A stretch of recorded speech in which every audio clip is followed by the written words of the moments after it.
All jury members are present and counted for, Your Honor. Great, thank you, Deputy Murphy. Everyone can be seated. We left off with Ms. Pepper still on the stand. It is time for cross-examination. Mr. Hart. Good morning. Good morning, Ms. Peppers. How are you? Good morning. Good. Good. You are a employee of the Division of Forensic Sciences, correct? Yes, that is correct. And again, there are a number of divisions within the Division of Forensic Sciences, correct? Yes, there are. For example, there are firearms divisions, a firearms division. Yes, there is. That's separate from you That is correct, yes. because you're doing microanalysis, is that what you're doing? Yes, the analysis of gunshot primer residue is conducted in the trace evidence section. In the trace evidence section. There are also other sections, correct? Yes, there are. So the Division of Forensic Sciences has the opportunity and ability to take a sample or a item and have it tested by a number of different divisions within the division. Yes, if that's what's requested, that can be done. Okay. Your particular task that you've told us about in this instance was to receive, I guess, a sealed plastic bag? It was a sealed paper bag with a plastic bag inside, yes. Yeah, bad question. A sealed bag with a plastic bag inside. Yes. That plastic bag is the plastic bag that is sitting up on the table right now, correct? Yes, it is. In your particular task that you were asked to perform is to determine the presence or absence of gunshot residue. Gunshot primer residue, yes. Okay. Is there a difference between gunshot primer residue and gunshot residue? The primer is specific to the actual primer that contains those elements, lead, barium, and antimony, and it's found in the base of the cartridge case. Sometimes GSR or gunshot residue can be meant to include also the organic elements that can be produced when a firearm is discharged. Okay. And if you're talking about GSR, we're talking GSR for the ladies and gentlemen is gunshot residue, correct? GSR can be termed gunshot residue. We use the term GSR and define it as gunshot primer residue. Okay, and a primer is what initiates the combustion, correct? Yes. Of a powder charge that's contained in a cartridge. Yes, Correct? typically. Okay. And the primer, what kinds of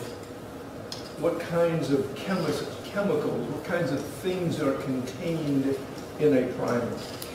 So as I mentioned earlier, the primer contains the elements lead, barium, and antimony. There are other things present in the primer, but those are the primary components. Well, there are a number of chemicals in a primer, correct? Yes. And some of those chemicals by themselves are characteristic of gunshot residue, correct? What we consider to be characteristic of gunshot primer residue are particles that contain all three of the elements together, lead, barium, and antimony. Okay. There are some chemicals in there that if you find them, it could be considered to be characteristic of primer, gunshot residue primer, but there are a unique combination that you would determine to be unique to gunshot residue, correct? We don't typically use the term unique, we still use the term characteristic, but yes, Okay. there would be particles that contain those elements, lead, barium, antimony, that would be characteristic of gunshot primer residue. Thank you. So It's when you have the combination in a particle of lead, barium, and antimony, that's when you say that's a particle, whatever the morphology may be, round, flat, of gunshot residue, correct? Yes, but the morphology does come into play because we would not consider a particle just because it contains lead, barium, and antimony to automatically be gunshot primer residue. We do have to take into effect the morphology of the particle and have a certain expectation of what it would look like. Right, that's what I'm saying. The morphology is taken into consideration when you have those three particles together, correct? Yes. All right. You told us a little bit about how gunshot residue escapes from a weapon. Yes. Correct. Let me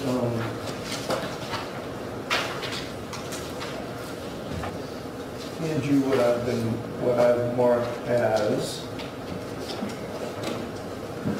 if I can get a defense sticker. Generally, they supply their own.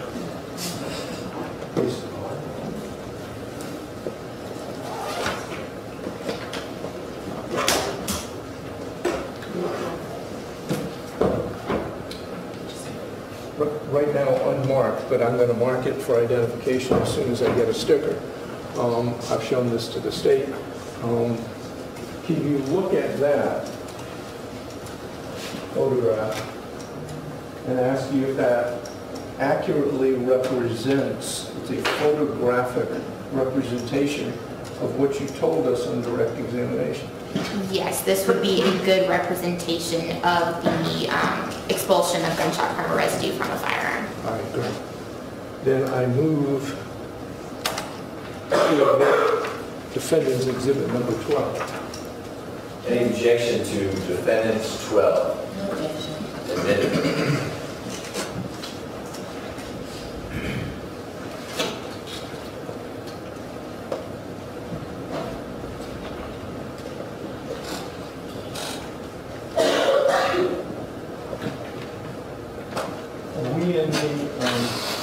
We can circle the stuff? On the screen, she can touch it on the screen. Okay. You can touch the screen. If you want to, then we can circle stuff. Okay. We can identify stuff. You told us about revolver firing, correct? Yes. And you've identified defendant's exhibit number 12 as an example of revolver firing, correct? Yes, it is. All right, and you've told us that lead, barium, and antimony, could you circle those for us, please? Are gunshot residue, primer powder residue, correct? That's what you've identified for us. Yes. All right. And we've got at least two places that we can see the exit of gunshot residue, primer powder residue, correct? Yes. We have one here, which is the cylinder gap, correct? Yes. And those same primers come out of the cylinder gap because it is the gap that allows those gases to come out, or those chemicals to come out, once the primer ignites the cartridge case, correct? Yes, that's correct. So that there is an exit at the cylinder gap. There is also an exit from the end of the muzzle, correct? Yes, there is. And as you see in defendant's exhibit number 12, at the exit of the muzzle, it looks like a flame, correct? It does appear to, yes. That's because when bullets exit the muzzle, they exit at a tremendous velocity, correct? Again, You don't know. I'm not familiar with all the mechanisms and workings of a firearm. Mine is specific to how the primer is expelled from the firearm. Okay, well, in order for it to expel from the muzzle, there has to be an explosion, correct? Yes, there has to be a strong enough force and it typically occurs at a high heat to allow the primer to be expelled from the firearm in this plume that you see. Exactly. So there's not only the plume, and the plume that you see in Defendant's Exhibit number 12, you also see the heat that's being expelled from the muzzle as well, correct? Yes. Okay. And you can actually see in this little stop-action revolver firing, you can see the bullet being expelled, can't you? Yes, you can. And when that gunshot primer residue is expelled from the muzzle, it can attach itself to a variety of objects, correct? I wouldn't necessarily use the word attach. It's expelled in that plume and then settles out on things that are in the environment, and that can include an individual's hands or an individual's clothing. Sure. It can be expelled and attach to or get on any number of different objects, correct? Yes, anything that would be in the path of this plume has the potential for that GSR to settle on whatever object may be in its path. Okay. I mean, it could settle on a piece of clothing, it could settle on a piece of wood, it can settle on a chair, it can settle on any object which is in its path, correct? Yes. All right. And do you know whether or not when it gets expelled from the muzzle, that it gets expelled in a conical shape? I'm not familiar with an exact conical shape. I do know that it is expelled from the weapon in the plume, and then the further that the plume travels or that the bullet travels, the amount of GSR dissipates from the distance from the firearm. And you do know that there is a methodology in order to potentially estimate the muzzle to target distance. Whether you do it or not, you understand that there is a mechanism in order to be able to estimate that. I am aware of an exam that can do that, but would not be my expertise or what I would have conducted. Another division of the division, right? I believe that would be a firearm service, yes. Okay.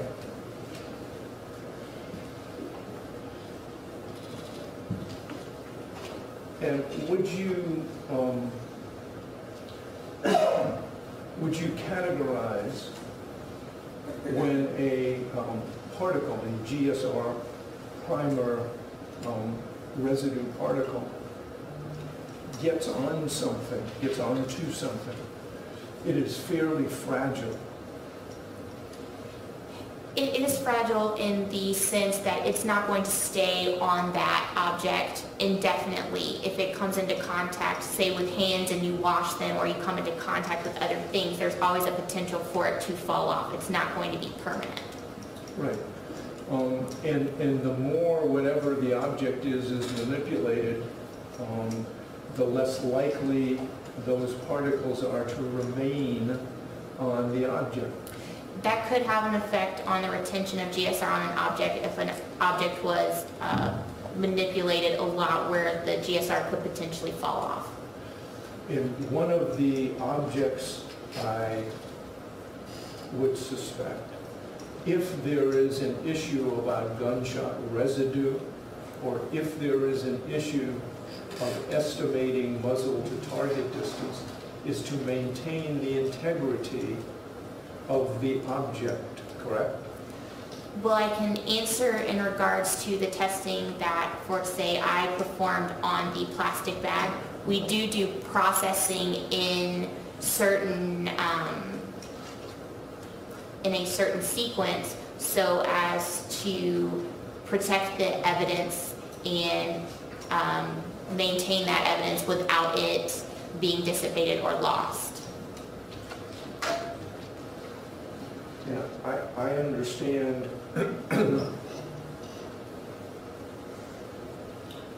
that one of the methods, or the method that you use to determine the presence of those particles in this particular instance on the bag was the use of what you call stubs, correct? Yes, that is correct.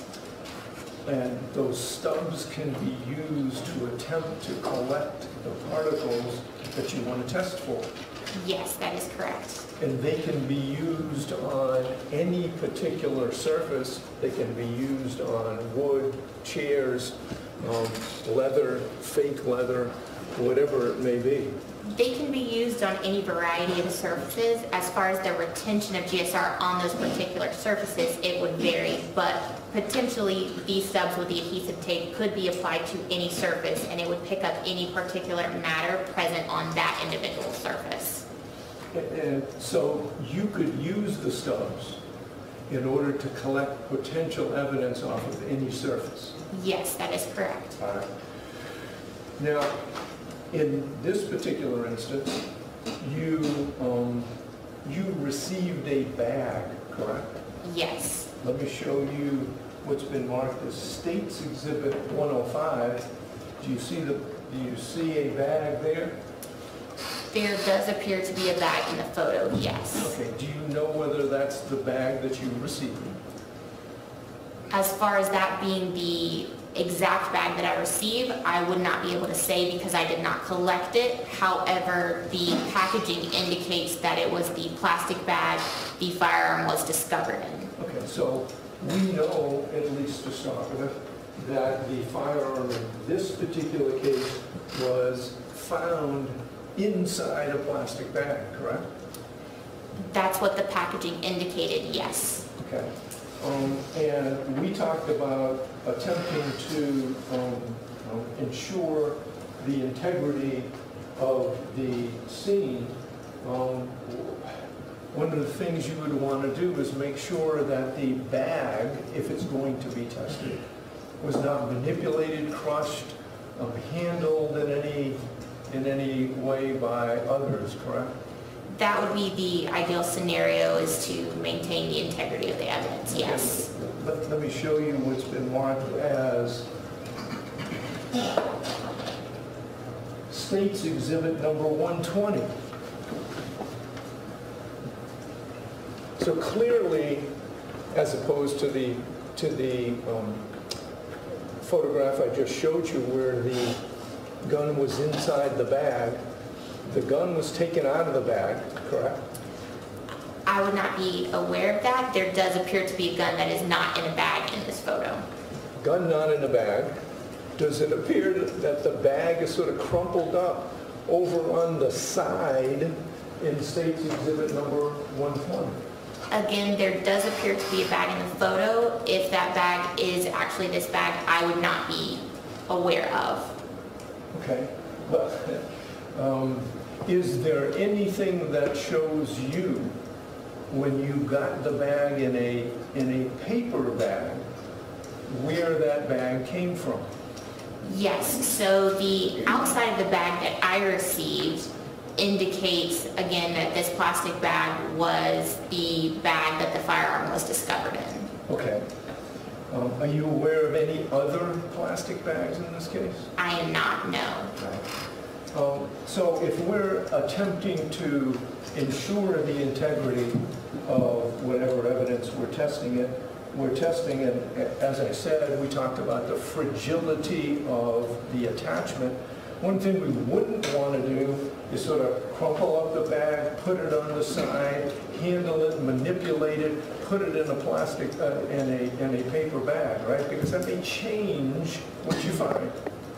All of those scenarios that could affect the retention of GSR on a particular item, as far as if you will find GSR or not. In this instance, though, my analysis did show that gunshot primer residue was present on the bag. Thank you for answering the question that I didn't ask. So just ask another question. I will. Your barbs can be aimed at the other lawyers. Sure. You've told us about the fact that you could use stubs to try to gather gunshot residue from other surfaces, and we talked about the other surfaces, correct? Yes, we did. surfaces such as, and I'm showing you State's Exhibit number 101, which if it was a bullet defect, around a bullet defect, one could use those stubs to determine if there was gunshot residue there. You could potentially use the stubs, and that could be used to collect any particular matter that is present around that particular defect. And if there is something that might be visible there, the particulate matter could leave a pattern, correct? Again, the pattern analysis would be not in my division. I'm specific to the presence of gunshot primer residue. Okay. But you understand, in order for testing to be done, that if there is a defect or if there are questions about whether or not there is gunshot residue on a surface, those stubs can be taken, correct? Yes, they can. Those stubs can be preserved, correct? Yes, they can. Whatever pattern may be there can be measured for further analysis, correct? There would not be a pattern on the stubs that I would be analyzing. I'm talking about the object. I believe there could be a potential for a pattern, but I would like to kind of expand on my answer if I could. You may. Okay. Yep. So in this instance, specifically, if we were to sample for gunshot primer residue, there is an apparent bullet defect. This would not be something that we would typically sample for gunshot primer residue.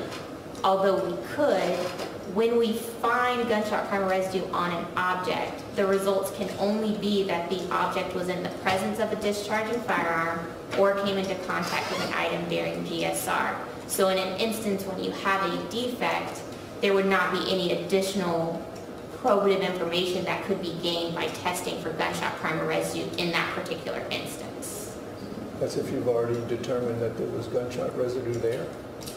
You would expect to find gunshot primer residue around a defect with a bullet because you would expect for gunshot primer residue to travel with a bullet. Okay. And that would be something that you would expect to look for? That would be something that you would expect to be there, so Okay. we would typically not analyze it because it would not add any additional value. All right. And would it also be fair to say that if one put a sticker around a potential defect, that, for example, something with an adhesive on it, it would be able to pick up, for example, any gunshot residue that may be there? Any adhesive that would be applied to the surface could potentially collect anything that is present on the surface, and that would include gunshot primer residue. Okay.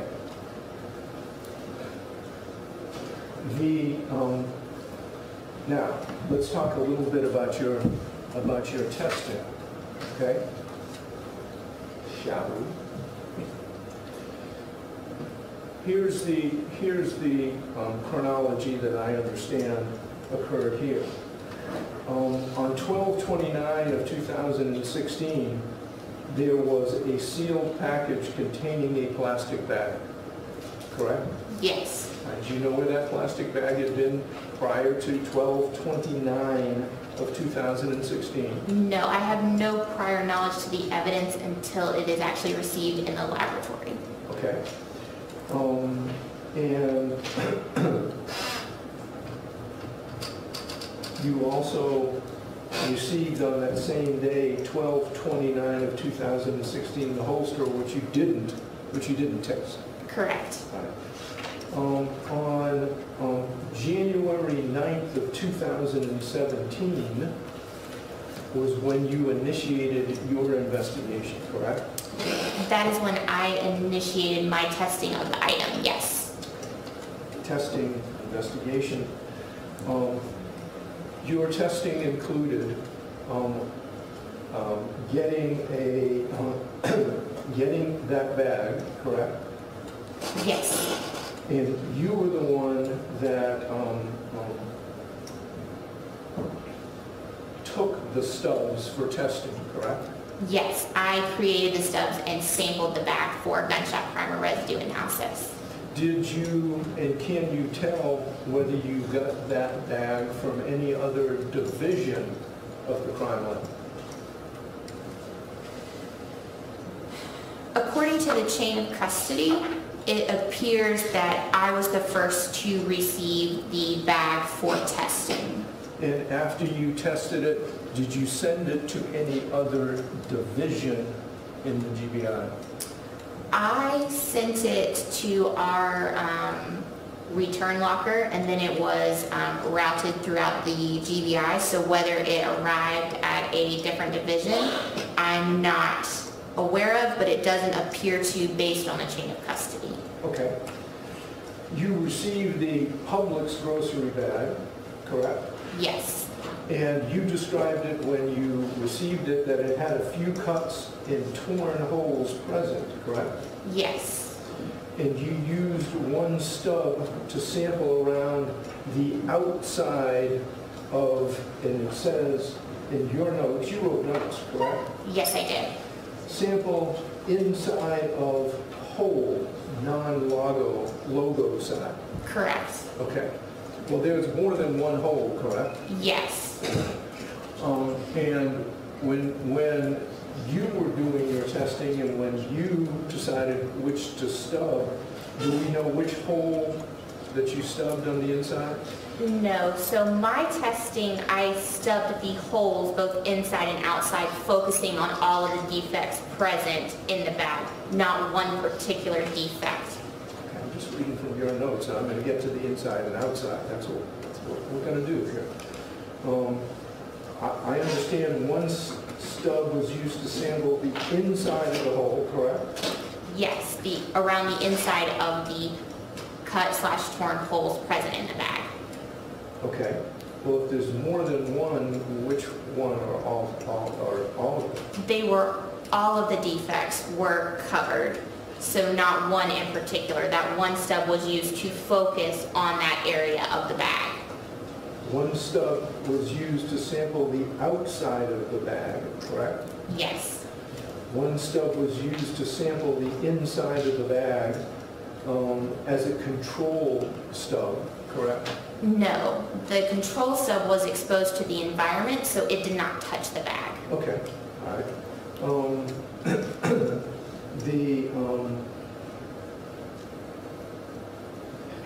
You also used your stubs and they were dabbed randomly in indicated sample areas until tackiness lost, correct? Yes. Those stubs were identified by you in the report that we talked about as item number 10. Yes. So your item number 10 were all the stubs, correct? Yes. And there were stubs from inside, right? Yes. And there were stubs from outside, correct? Yes. Okay.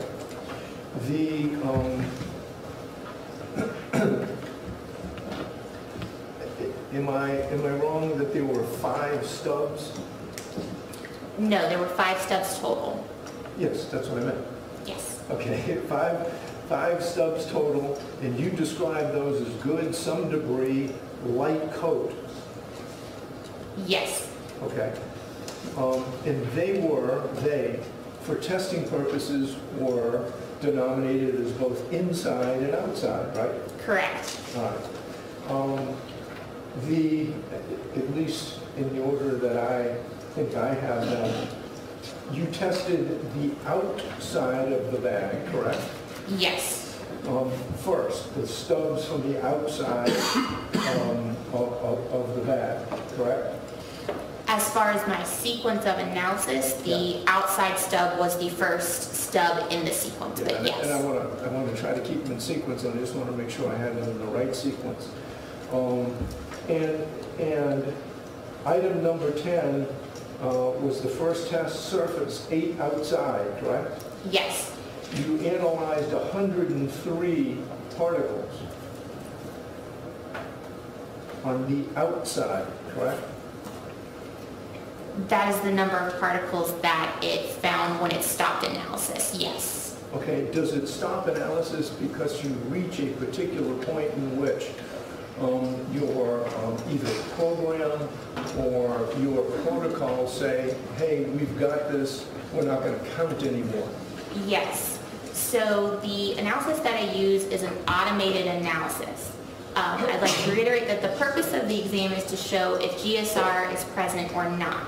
So we have a parameter within our program that when it is scanning a particular stub, when the instrument locates 15 three-component particles, or particles containing lead, barium, and antimony, then it will stop analysis and proceed to the next stub. Stub analysis number 1 outside reached that 15 particle limit, correct? Yes, it did. And then it stopped calculating, like there's not 8,500 or there's 85 of those, it just stopped calculating. Right, it stops and moves on to the next stub in the sequence. Okay, perfect. But we reached that limit for the outside stub, correct? Yes. The second outside stub, you analyzed 157 particles, correct? Yes. And that also stopped calculating when it reached 15, correct? Yes, it did. So on both of the outside, we reached the maximum calculating point for the program that you used. Yes, that is correct. On the inside, you did one stub on the inside and analyzed 74 particles, correct? Yes. Although this one says 16, did the program just add 1 or plus 1? Sometimes when it will hit like a larger mass, it may continue in that field before it moves on. So it may have just hit a larger particle, and so it calculated that one before it moved on. Would you consider the inside stubs to contain a greater mass of particulate matter? I would not be able to say because the analysis wasn't completed all the way, so I don't know how many particles in total are on these stubs. I know when the instrument stopped, and yes, it stopped on less particles on the inside, but that could just be how the particles were distributed on the stub, and that could have effect on that. So it may not necessarily have effect on the distribution of particles on the actual object, but just how the particles were picked up by the stub. The second one on the inside, the next one on the inside, you analyzed, or the program analyzed 132 particles, correct? Yes, that's correct. And once again, it stopped at 15 because that's where the program stops. Yes, that's correct. So we've got an analysis on the inside and an analysis on the outside. On the outside, both of which indicated a distribution of GSR primer particles, correct? Yes, that is correct. Which we would expect if a revolver discharged inside that bag, like defendant's exhibit number 12, correct? Yes, if a gun was discharged from inside the plastic bag, one, you would expect for there to be defects, and you would expect to find GSR on all of the surfaces, yes. Okay. All of the surfaces, including those outside of the bag, correct? Yes. Thank you. Okay. Any redirect? Yes, briefly.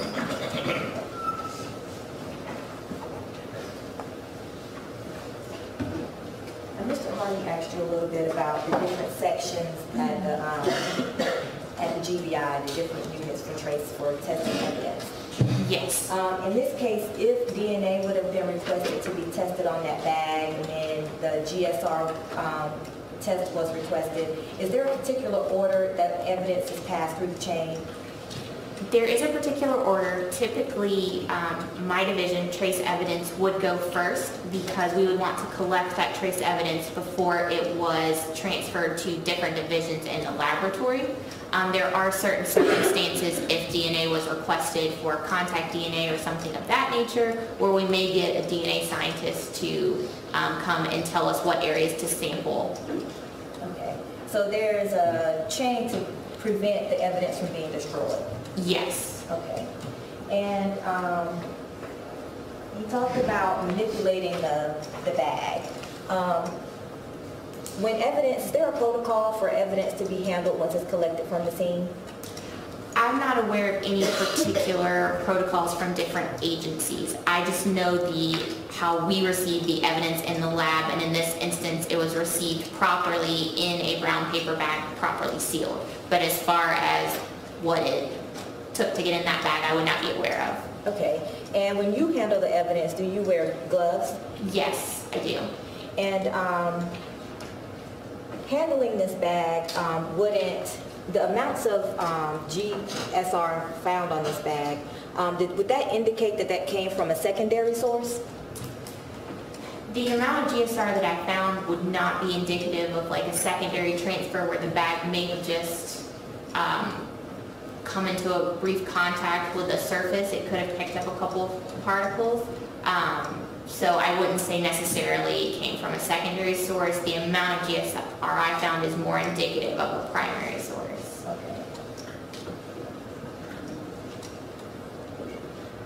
And when you receive evidence for testing for GSR, is it typically given to you in another object to preserve the evidence, like a brown bag or maybe another container? Yes, it is typically received in a brown paper bag. Okay. And he talked a little bit about the GSR particles attaching to objects. If GSR is on your clothing, can you wash it and it be removed? Yes, that is potential. There have been some indicators, though, that even though washing, some GSR may still remain on an object after washing. Okay. And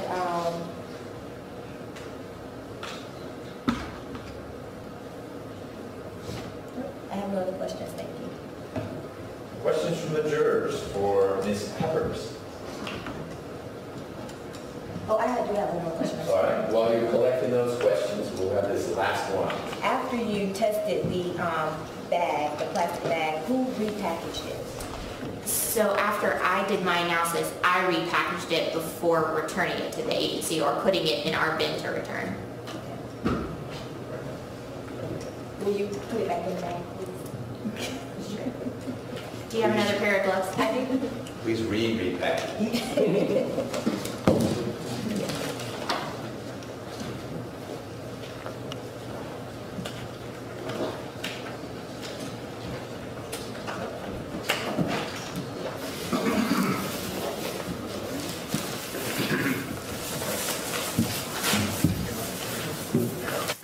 A gun is fired. Do you know, ballpark figure, how many particles of gunshot residue primer come out? I wouldn't be able to put a numerical value on that. You would expect for it to be, though, in the hundreds or thousands. If you were asked questions about plastic bag, if the plastic bag was crumpled at the time it came into contact with the gunshot residue, let me rephrase that. If the plastic bag, as it was moved from where it was originally found, it was crumpled, the way it was handled to package it, whatever, the bag was crumpled. So it had been modified from how it was originally. Would you expect that the GSR results that are obtained would be higher or lower than if, I guess, you had done your swabbings right there where the bag was found?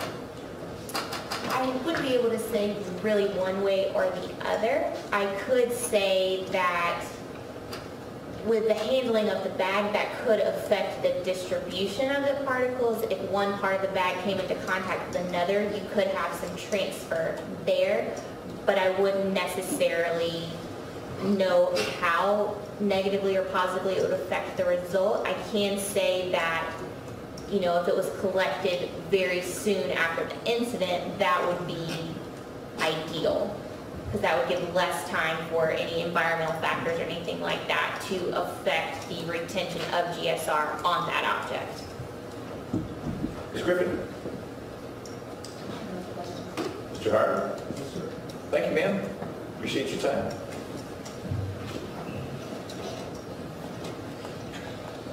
So let's get started with our next witness. We won't get very far, but I'd like to get partway into it before we have to break for lunch, rather than break in early, because I can't get back early. Okay. What time will we break, Judge? Shortly? Shortly. Okay. Then the state will call Mr. Zachary Weitzel. We'll certainly have the lunch break to work through what we've been talking about. We won't get to that before we have the break. If you face me, raise your right hand. Do you swear and affirm that the testimony you should give the court today will be the truth, the whole truth, and nothing but the truth, so help you God? I do. Yes, sir. If you will, have a seat. Get as close to the mic as you can. For the purposes of the court's record, please state and spell your name. My name is Zachary Weitzel, Z-A-C-H-A-R-Y-W-E-I-T-Z-E-L. Mr. Weitzel, we're going to equip you. We're doing this to everyone now. It's not just you. With a body mic as well, to make it easier for everyone to hear. All right. Thanks. And good morning, afternoon, I'm sorry, good afternoon. Good afternoon. And good afternoon, Your Honor. Good afternoon. Counsel and ladies and gentlemen. Can you please introduce yourself to the jurors and by restating your name and tell them how you are currently employed? My name is Zachary Weitzel, and I am the technical leader for the firearms section of the Georgia Bureau of Investigation Division of Forensic Science. Okay. And can you tell the jurors how long have you been employed in that capacity? Since 2011. Well, as technical leader since November, with the Georgia Bureau of Investigation as a firearms examiner since 2011.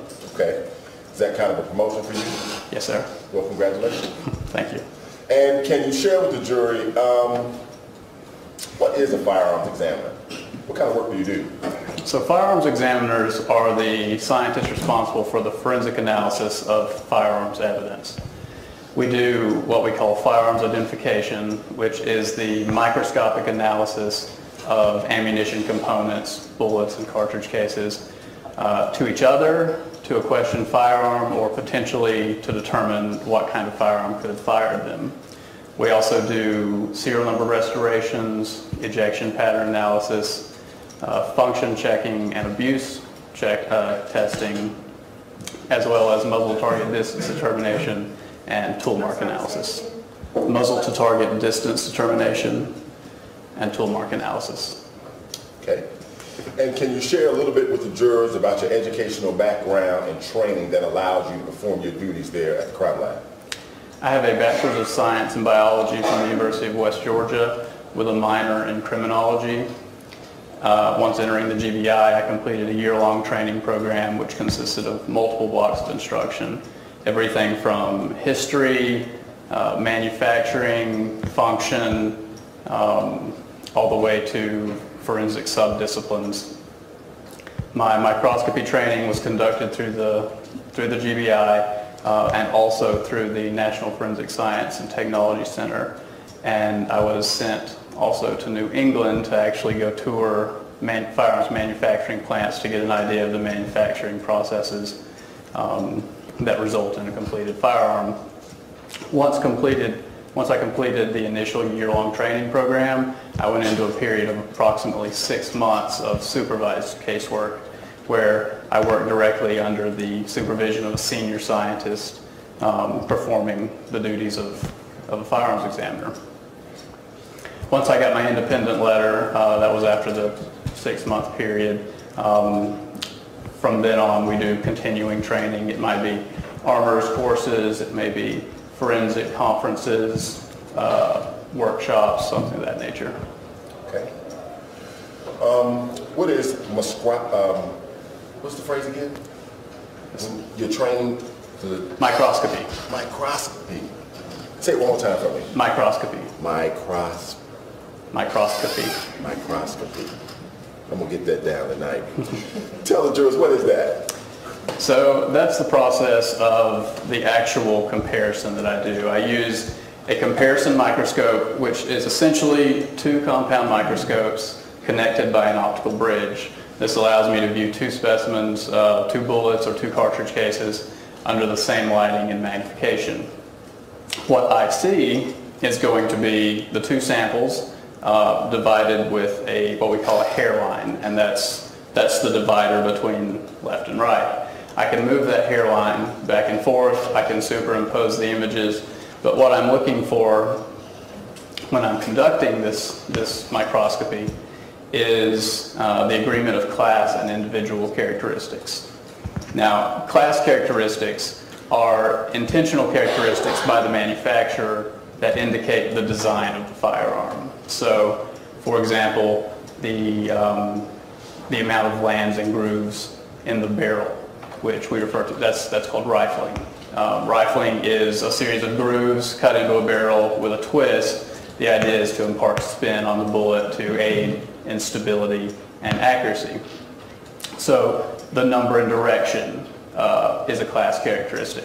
The width of those grooves is a class characteristic.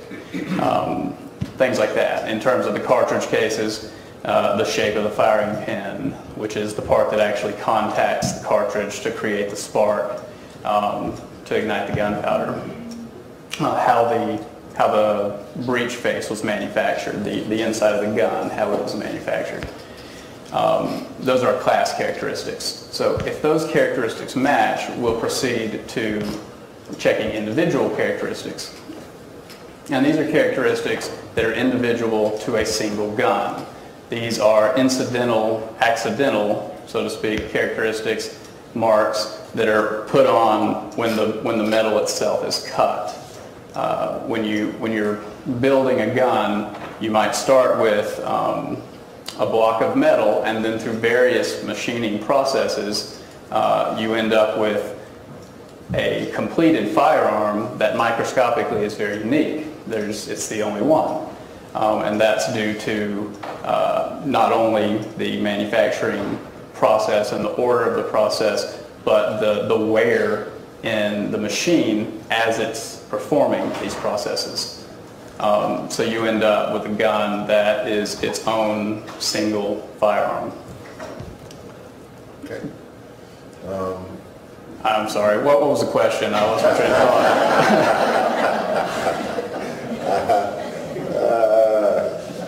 Microscopy. Microscopy. So that's microscopy. Okay.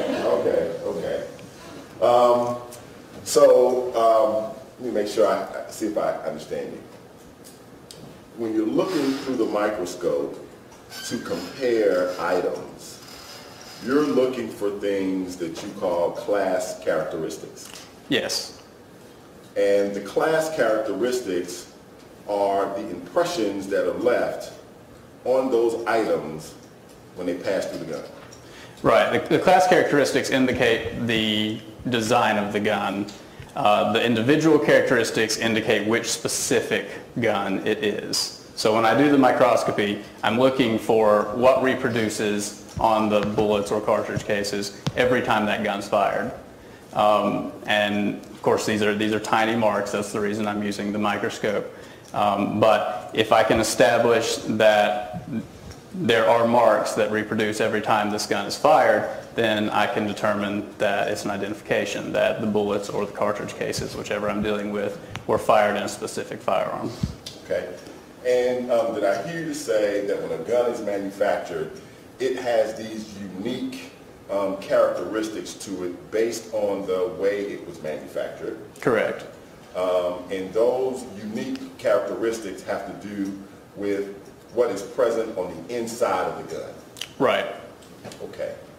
And when you compare those characteristics, the science that you are trained and educated with allows you to give an opinion about the identification of those items. That's correct. I have no objection to that long leading question.